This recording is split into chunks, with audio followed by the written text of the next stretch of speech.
Hari itu hujan deras mengguyur kota Seoul.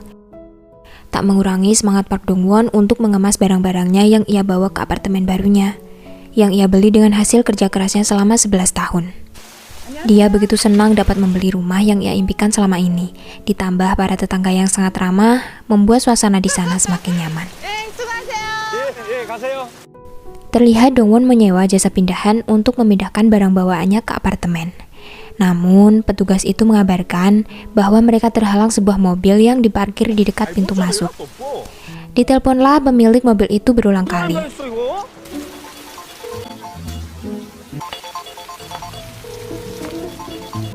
Ternyata pemilik mobil itu ialah Jung Man-soo. Dia nampak kesal pada Dong-won karena telah menelponnya berkali-kali sehingga mengganggu waktu tidurnya.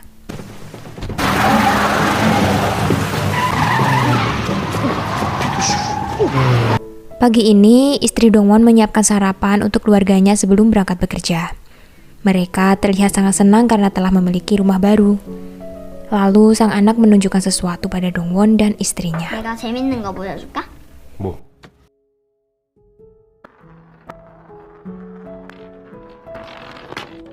Usai sarapan bersama keluarganya, ia pergi ke tempat gym.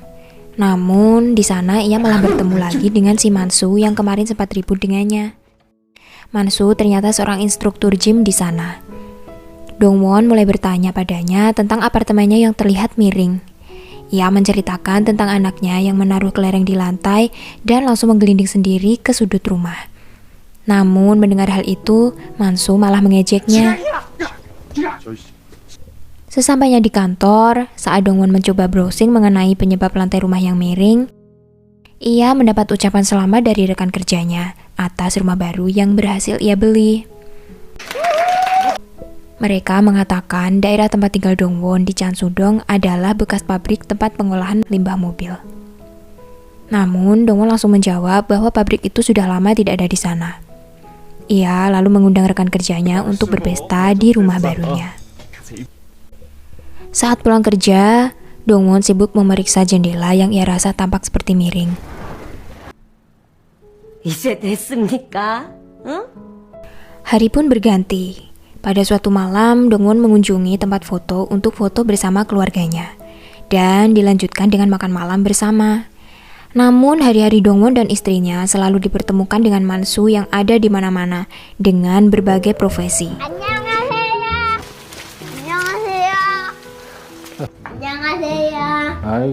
아이고, 안녕하세요.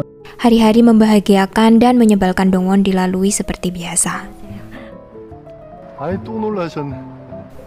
Lalu pada suatu malam, saat dia tidur di kursi barunya yang mahal, hujan turun dengan derasnya. Dan anehnya, di lantai bawah terjadi sesuatu yang membuat kaca apartemen pecah dan mobil pun terus membunyikan alarmnya. Keesokan harinya, Man-soo melihat pintu kaca itu dengan kaget. 아저씨 아님 누구예요? Ia yang tak tahu apa-apa malah dituduh tetangganya telah memecahkan kaca itu. Di sisi lain, saat Dong-won akan berangkat bekerja, ia melihat lantai bawah sekitar apartemen yang tampak retak. Ia lalu mengumpulkan tetangganya untuk membahas itu. Jendela yang tak dapat ditutup rapat dan kemungkinan bahwa bangunan itu miring. Namun mereka tak merasakan itu. Bahkan di antara mereka ada yang tak pernah membuka jendela sama sekali karena bau asap rokok dari lantai bawah selalu memasuki rumah mereka. Mereka pun menuduh Man-soo yang rumahnya di lantai bawah telah merokok dan membuat tetangga tak nyaman. Adegan pun berpindah ke rumah Man-soo. Ia adalah seorang single parent yang tinggal bersama anaknya bernama Seung-tae. Saat mengobrol, dia menyinggung anaknya dengan halus. Bila ingin merokok, lebih baik di lantai atas saja agar tidak mengganggu para tetangga. Namun, Seung-tae menyangkal dan mengatakan bahwa dia tidak merokok.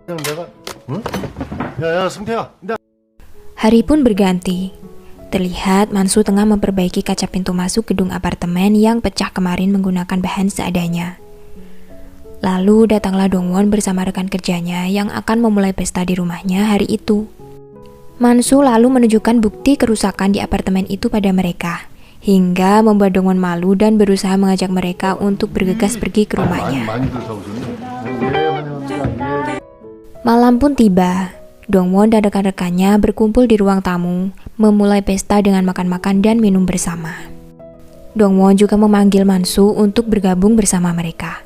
Mereka pun berpesta hingga larut malam. Karena Enju dan Pak Kim terlalu mabuk untuk berkendara pulang, Mansu menawarkan diri untuk mengantar mereka. Namun karena biaya yang ditawarkan terlalu mahal, mereka berdua memilih untuk menginap saja di sana. Pagi pun tiba, kehidupan berjalan seperti biasa. Para tetangga memulai aktivitas mereka, begitu pula dengan istri Dongwon. Dia dan anaknya bangun lebih awal untuk belanja kebutuhan sehari-hari ke pasar. Anaknya mencoba menelpon Dongwon agar cepat bangun, namun tak kunjung diangkat. Lalu ia meminta izin pada ibunya untuk pulang dulu membangunkan sang ayah serta mengambil troli untuk mengangkut belanjaan ibunya yang terlihat berat. 조심해! Di dalam rumah, Pak Kim bangun lebih dulu dibandingkan Dongwon dan Enju. Dia bergegas keluar naik taksi untuk pergi bekerja. Namun saat di perjalanan, ia menyadari bahwa tasnya ketinggalan di rumah Dongwon, sehingga dia harus kembali untuk mengambil tasnya.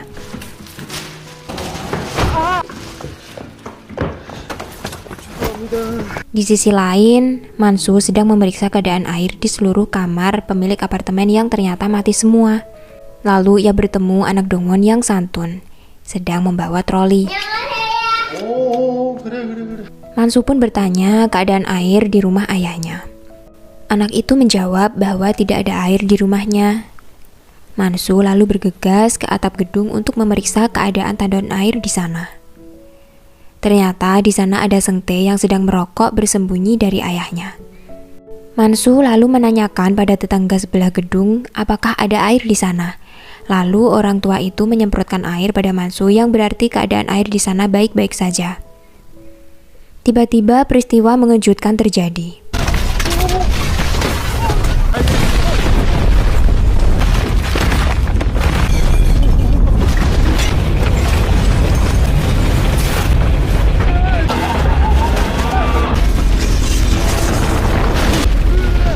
Gedung apartemen itu amblas ke tanah sedalam 250 meter membawa serta penghuni yang masih ada di dalamnya. Istri Dongwon terlihat sangat panik melihat anaknya yang belum kembali dari rumahnya. Di sisi lain, Kim yang sedang berada di dalam taksi ikut terperosok dalam lubang besar itu bertemu dengan Mansu di atap rumah. Taksi itu jatuh kembali hingga masuk ke kamar Dongwon. Dongwon yang terkejut membantunya keluar dari taksi.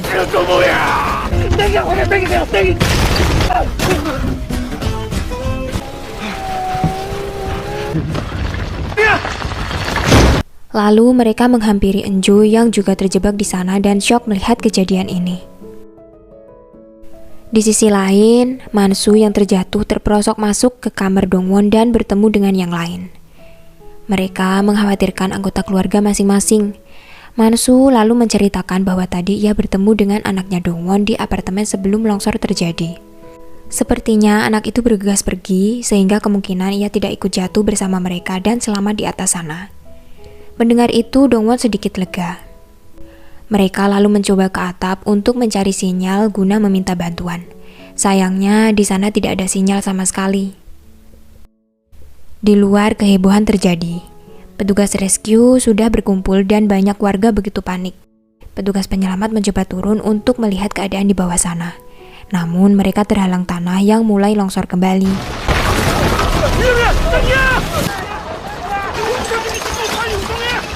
Di bawah, saat Mansu menyalakan kejadian ini pada Dongwon, tiba-tiba mereka mendengar suara orang minta tolong. Ternyata Seng Tae saat merokok tadi terjebak di suatu ruangan di atap. Akhirnya mereka berlima yang terjebak di lubang ini segera menyusun rencana agar mereka dapat meminta tolong pada petugas penyelamat dan bertahan hidup. Terlihat suasana begitu sedih. Istri Dongwon dan seorang ibu yang kehilangan anaknya juga menangisi kejadian ini. Dugaan suaminya selama ini ternyata benar. Ada yang salah dengan gedung apartemen yang terlihat miring itu. Menurut para ahli, kejadian ini disebabkan buruknya pondasi gedung apartemen dan penurunan permukaan tanah. Adegan pun berpindah kembali ke Dongwon dan rekan-rekannya yang selesai mengumpulkan bahan makanan untuk bertahan hidup dan mulai menyantap makanan. 잠깐만. 모르겠어. 자, 먹자. Di dalam lubang sedalam 250 meter itu, mereka mulai bercerita mengenai kehidupan masing-masing, membuat mereka semakin akrab. Di sisi lain, petugas penyelamat mulai menerbangkan drone untuk melihat situasi di dalam sana. Namun di tengah lubang, sinyal drone terputus. Drone itu jatuh dan ditemukan anak Mansu yang bernama Seng Tae.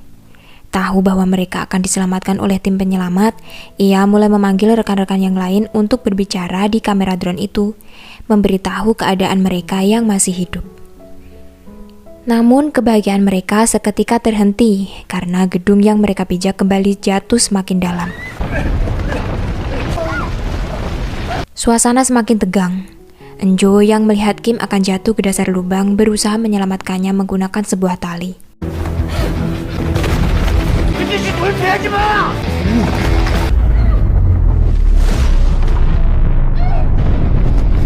Mereka mulai gotong royong untuk menyelamatkan Kim. Mereka semua berusaha menarik tali itu. Suasana yang mencekam berubah menjadi aksi heroik dan penuh drama. Kim yang hampir selamat menatap Enjo dengan begitu romantis. Hingga tiba-tiba tali yang mereka pegang putus dan menjatuhkan Mansu ke dalam lumpur hisap. Sang Tae pun membantu ayahnya. Dan suasana menjadi semakin tegang.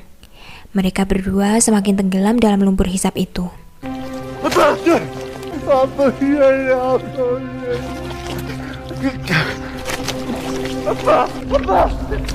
Melihat itu, Dongwon bergegas ke lantai bawah, tepat di sebelah mereka tenggelam dalam lumpur dan menghancurkan kaca di sana. Mereka berdua pun dapat diselamatkan.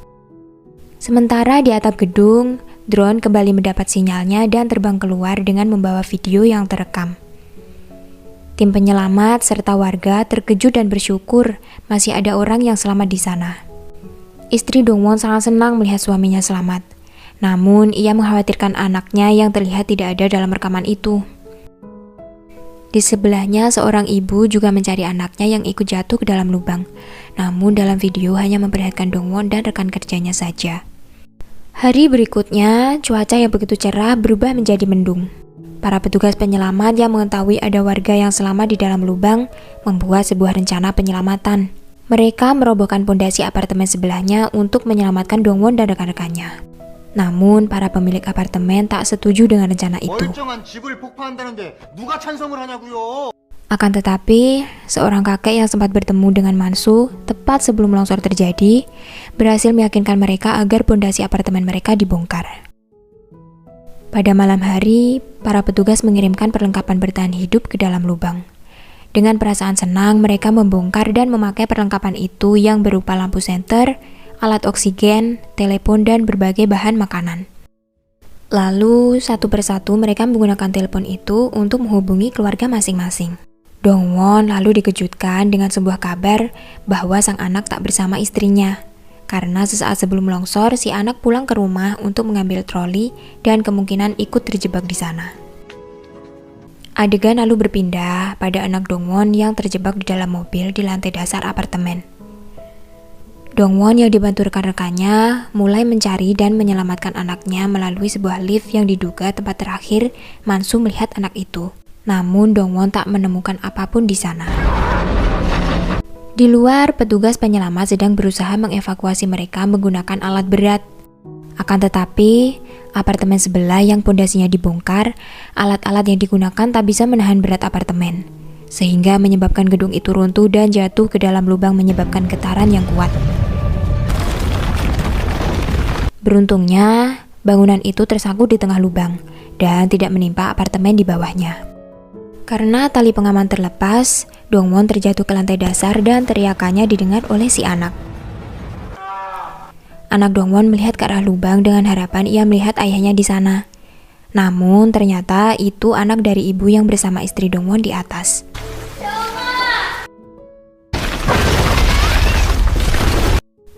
Dongwon berteriak mencari anaknya dan menyusuri lantai dasar yang perlahan dipenuhi oleh air. Lalu ia menemukan anaknya di tumpukan tanah di sebelahnya. Usai menyelamatkan anaknya, ia terkejut ternyata ada orang lain yang juga selamat di dalam lubang ini. Dongwon lalu mengajak sang nenek untuk pergi ke atas menyelamatkan diri. Namun si nenek terlihat sudah putus asa dan memilih tinggal di dalam lubang menemani mayat cucunya. 할머니 죄송해요. Genangan air semakin tinggi akibat hujan turun sangat deras di luar sana. Dongwon dengan hati-hati menggendong anaknya memanjat dinding apartemen yang licin menuju tempat yang aman bersama rekan-rekannya.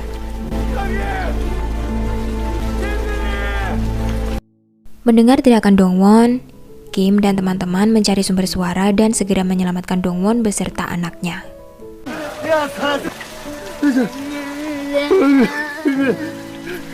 Perlahan genangan air semakin tinggi, yang berarti akan menenggelamkan mereka semua. Dengan tenang, mereka mencari botol dan galon agar dapat digunakan untuk membantu mengapung di permukaan air. Lalu tiba-tiba, bak seorang pahlawan, Mansu membawa tangki air raksasa ke hadapan rekan-rekannya. Satu persatu mereka masuk ke dalam tangki itu, dengan harapan dapat selamat dari air yang sebentar lagi akan menenggelamkan mereka. Namun Mansu tak dapat ikut masuk karena harus menutup tangki dari luar agar tidak kemasukan air. Seung Tae menangis melihat pengorbanan ayahnya yang rela tenggelam demi menyelamatkan mereka.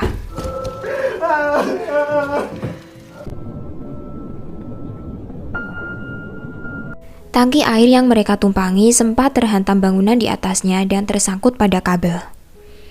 Namun, berkat kerjasama yang baik, lilitan kabel mulai terlepas dan mereka kembali mengapung ke atas. Akan tetapi, tiba-tiba tangki itu tertusuk besi yang besar dan membuat lubang yang menyebabkan air masuk ke dalam.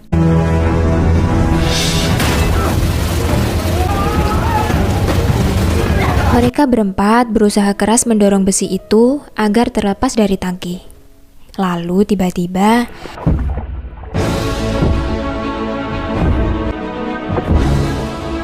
Mansu yang kita kira telah mati tenggelam ternyata masih selamat dan berenang menggunakan alat bantu nafas yang diberikan petugas penyelamat sebelumnya. Berkat aksi heroiknya, benda tumpul itu dapat terlepas dan lubangnya segera ditutup oleh Kim menggunakan tangannya. Namun, Mansu yang masih berenang harus terbawa arus air hingga tidak dapat menggapai tangan Kim. Lalu hal mengejutkan terjadi.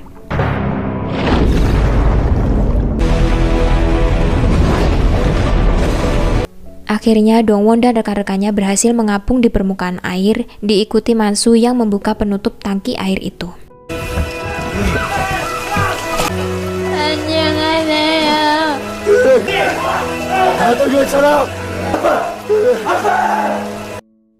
Petugas penyelamat yang melihat mereka segera melakukan evakuasi. Akhirnya semua orang bahagia dapat berkumpul kembali dengan keluarga masing-masing. Namun tidak dengan ibu ini yang diberi kabar oleh Dongwon bahwa anaknya telah meninggal bersama sang nenek dan tenggelam di dalam lubang sana. Waktu pun berganti. Di suatu hari yang cerah, Kim dan Hyunjo telah hidup bersama dengan bahagia di sebuah rumah mobil yang mereka beli. Mansu, Dongwon, dan sang istri begitu menikmati pesta di rumah mobil milik Kim itu. Terlihat Kim dan Hyunjo sangat bahagia dapat hidup bersama dan bisa membeli rumah mobil sederhana dengan berjuta pemandangan menyelimuti mereka. Kim mengatakan pada Dongwon tak perlu menunggu 11 tahun untuk menciptakan kebahagiaan. Karena mereka akan bahagia hari ini, esok, dan selamanya.